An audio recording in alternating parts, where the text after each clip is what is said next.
Sir, sir, can you hear me? Please. God, don't let him die.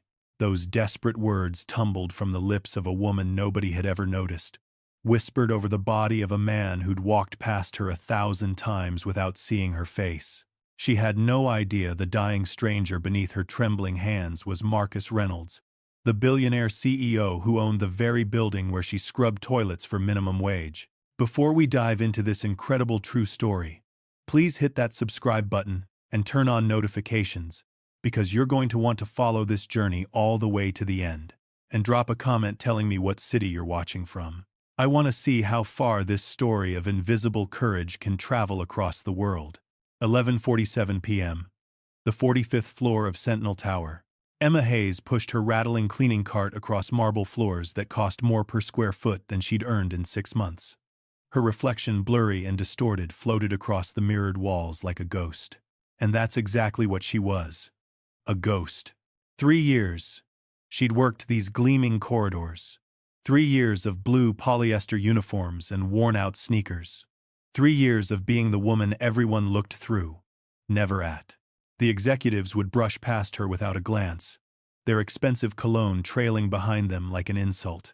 The assistants would step over her mop bucket without acknowledgement, their designer heels clicking past as if she were furniture.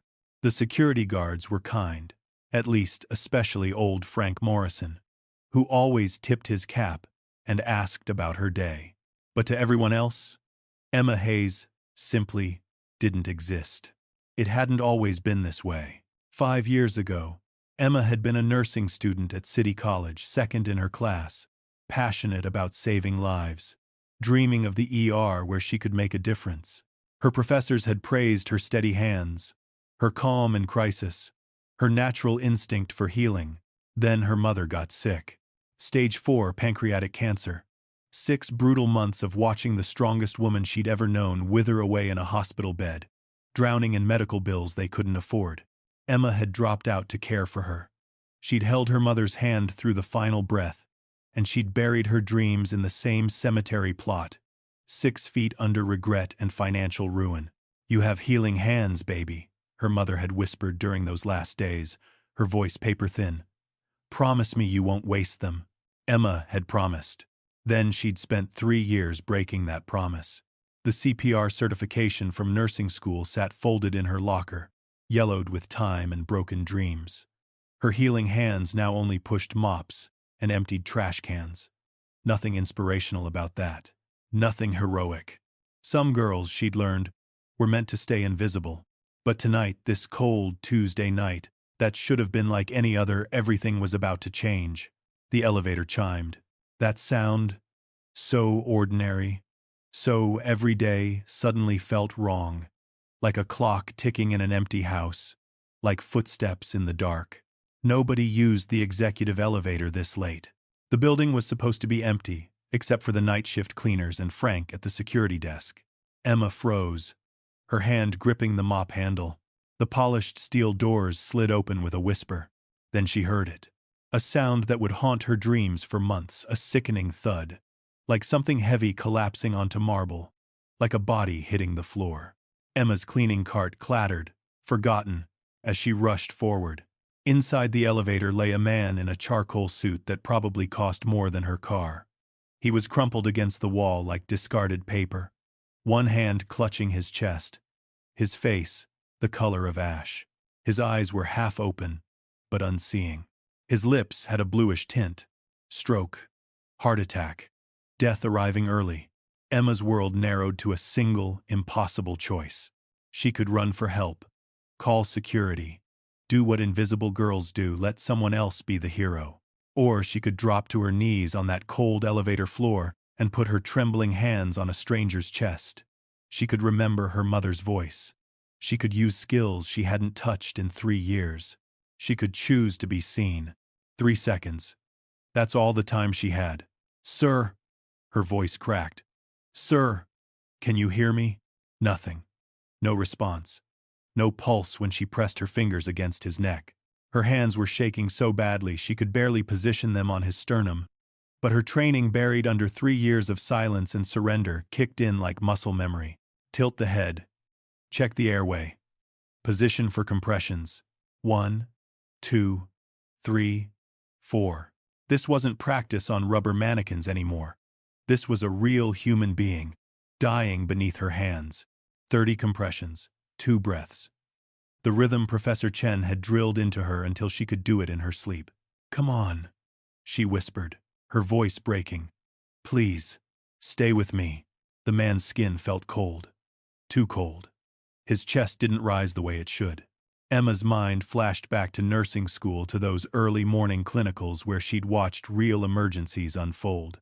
She remembered the attending physician's words. "The first few minutes are everything. Don't stop. Your hands are the only thing standing between this person and forever." 15, 16, 17. Her arms burned. Sweat dripped into her eyes. Her knees ached against the hard floor. But she couldn't stop. Wouldn't stop. Holy, what happened?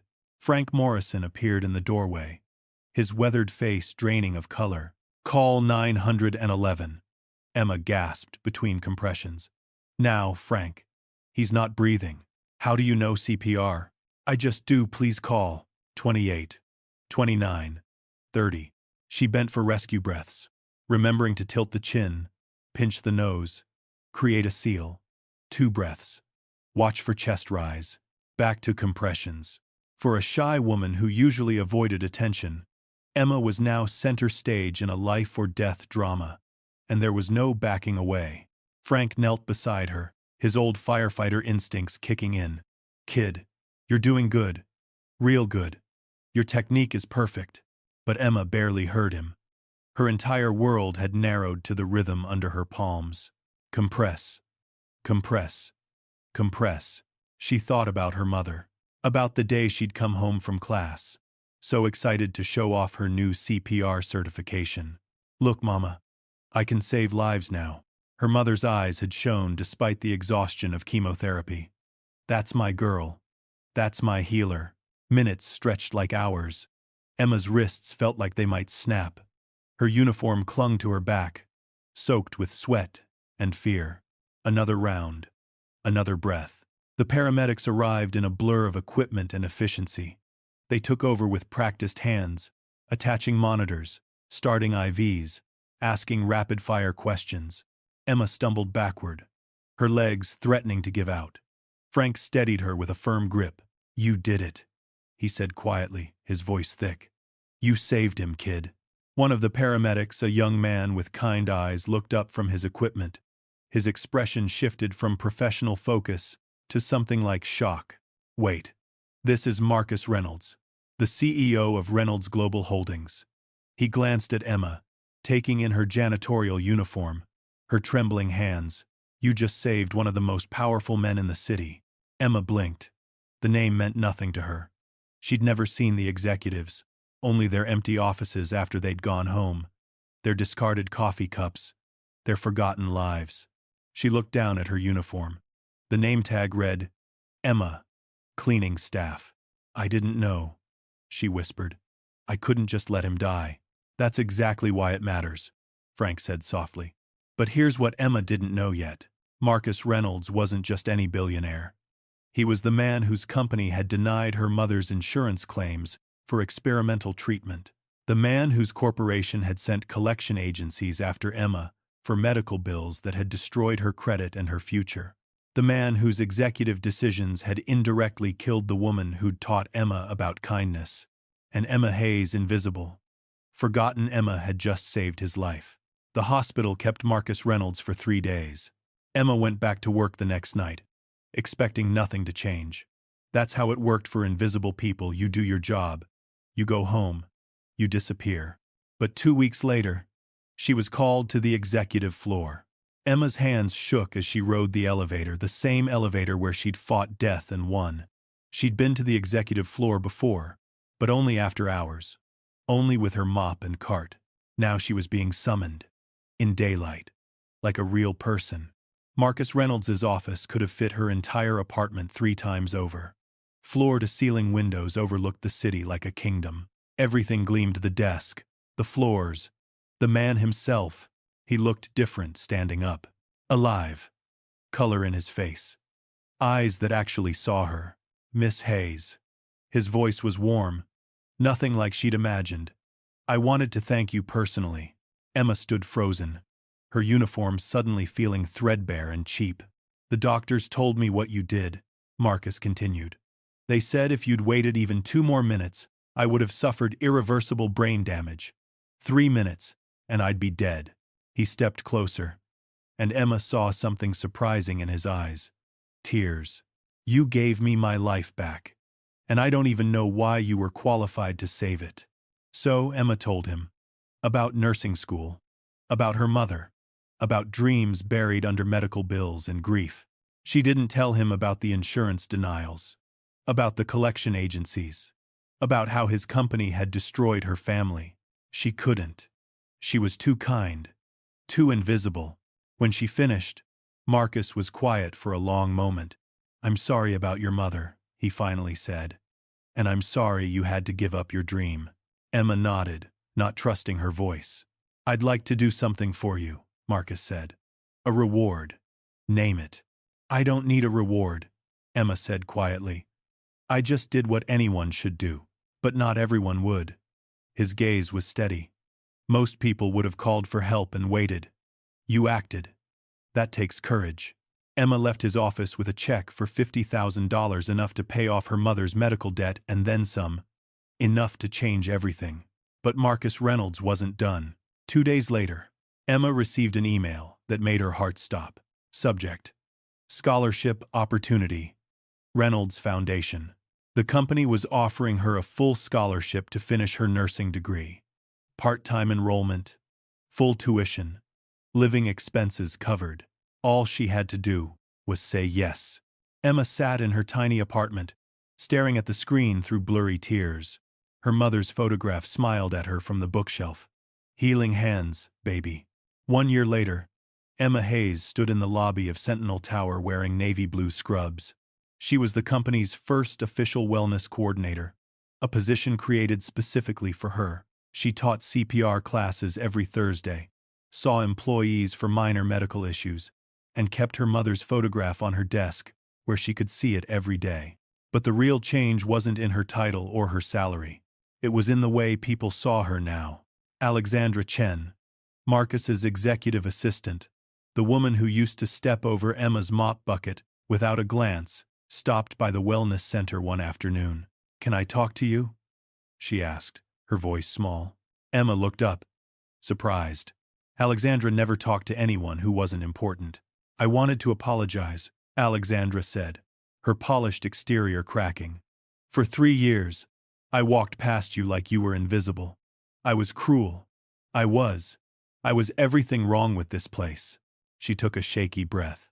Watching you save Mr. Reynolds, seeing someone so kind, so brave, it made me realize what I'd become, what I'd lost. Emma reached across the desk and took her hand. We all get lost sometimes. Alexandra started coming to Emma's CPR classes. Then she started volunteering at the free clinic downtown, where Emma taught on weekends. Kindness, it turned out, was contagious. Frank Morrison watched it all unfold from his security desk. His weathered face creased in a satisfied smile. Told you, kid, he said one evening. Kindness always finds its way back. Marcus stopped by regularly, always with some transparent excuse. A headache he wanted checked. A question about wellness metrics. But really, Emma knew.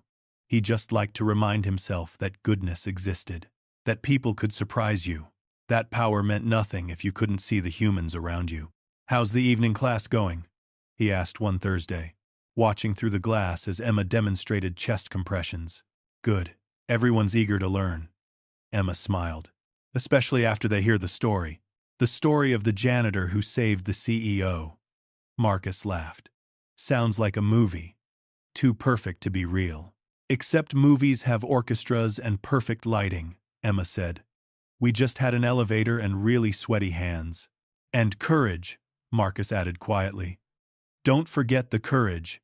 But here's the part of the story that changed everything.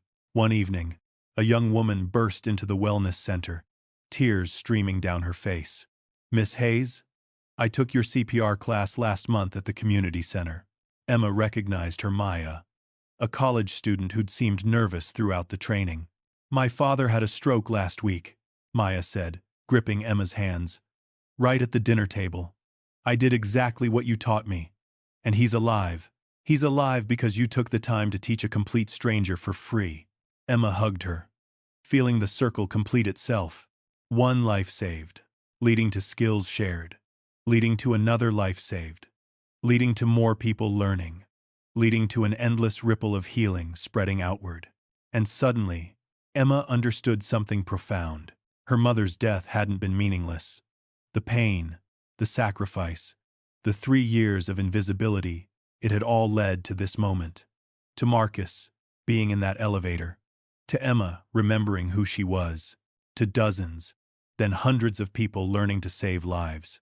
Kindness multiplying across time and space, reaching shores she'd never imagined. It was the most beautiful, heartbreaking, inspiring thing she'd ever known. That night, Emma stood alone in the executive elevator one last time. If she closed her eyes, she could still feel it, the cold floor against her knees, the desperate rhythm of compressions, the moment when death lost and life won. Thank you, she whispered to the empty space, to her mother, to Frank, to whatever twist of fate had put an invisible woman in the right place, with the right skills and the courage to use them. The doors opened. Marcus was waiting in the lobby, coat on, briefcase in hand. Walk you out? He offered. Sure, Emma said, matching his smile. They walked together through the building she'd once cleaned in silence, past people who now knew her name, under lights that no longer felt too bright. And Emma thought, this is what healing looks like. Not dramatic, not magical, not like the movies. Just people choosing to see each other. One small moment at a time. Just kindness rippling outward. Forever and ever. Touching lives we'll never know. All because one invisible woman refused to stay invisible when it mattered most. If this story touched your heart, please share it with someone who needs to hear it today. Subscribe for more incredible true stories of ordinary people doing extraordinary things. And remember, you are never invisible. Your kindness matters. Your courage changes the world.